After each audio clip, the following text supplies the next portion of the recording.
ইউক্রেনের president Volodymyr Zelensky জানিয়েছেন, Donbas অঞ্চলের পূর্ণ নিয়ন্ত্রণ নেয়ার অংশ হিসেবে পূর্বাঞ্চল শহর পোকরোভস্ক যত দ্রুত সম্ভব দখল করতে চাইছে রাশিয়া।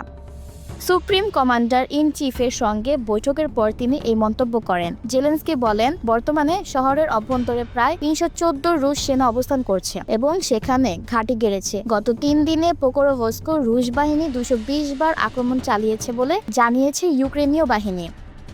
তিনি আরও বলেন, রাশিয়া চায় যুক্তরাষ্ট্রের শক্তিশালী সিদ্ধান্ত নেওয়ার আগেই কিছু সামরিক সাফল্য দেখাতে, তাই তারা পোকরোভস্ককে প্রতীকী বিজয়ে হিসেবে তুলে ধরতে চাইছে। যুদ্ধ শুরুর পর থেকে রাশিয়ার প্রতি মাসে প্রায় ২৭ থেকে ২৮ হাজার সেনা হতাহত হয়েছে বলে অনুমান করেন ইউক্রেনীয় প্রেসিডেন্ট। এর প্রধান কারণ হিসেবে তিনি ড্রোন ব্যবহারের বৃদ্ধি উল্লেখ করেন। তিনি জানান, দেশীয়ভাবে মেভিক ধরনের ড্রোনের বৃহৎ উৎপাদন শিগগির শুরু হবে এবং এর জন্য অর্থায়িত চুক্তির প্রস্তুতি চলছে। হাঙ্গেরির প্রধানমন্ত্রী ভিক্টর অরবান এবং মার্কিন প্রেসিডেন্ট ডোনাল্ড ট্রাম্পের বৈঠক নিয়ে মন্তব্য করতে গিয়ে জেলেনস্কি বলেন, তিনি নিশ্চিত অরবান রুশ জ্বালানি ইস্যু নিয়ে কথা বলবেন। তিনি সতর্ক করে বলেন, ইউক্রেন কোনো আলোচনা সমর্থন দেবে না যদি তা বাস্তব ফল ছাড়া কেবল রাজনৈতিক বা নির্বাচনী স্বার্থে চলে।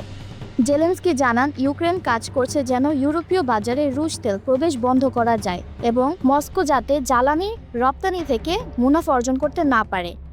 জেলেনস্কি বলেন, ট্রাম্প সম্মতি দিলে যুক্তরাষ্ট্রের অস্ত্র নির্মাতারা টমাহক ক্ষেপণাস্ত্র ইউক্রেনকে সরবরাহ করতে প্রস্তুত। পাশাপাশি দীর্ঘ পাল্লার আরও অস্ত্র পেতে ইউক্রেন আলোচনায় রয়েছে, যা রাশিয়ার জ্বালানি অবকাঠামোতে হামলা প্রতিরোধে সহায়ক হতে পারে। তিনি জানান, ইউক্রেনীয় বাহিনী কুপিয়ানস্ক এলাকায় অগ্রগতি করছে, তবে ভোপচান্স্কের পরিস্থিতি আরও জটিল হতে পারে, কারণ রুশ বাহিনী সেখানে শক্তি বৃদ্ধি করছে।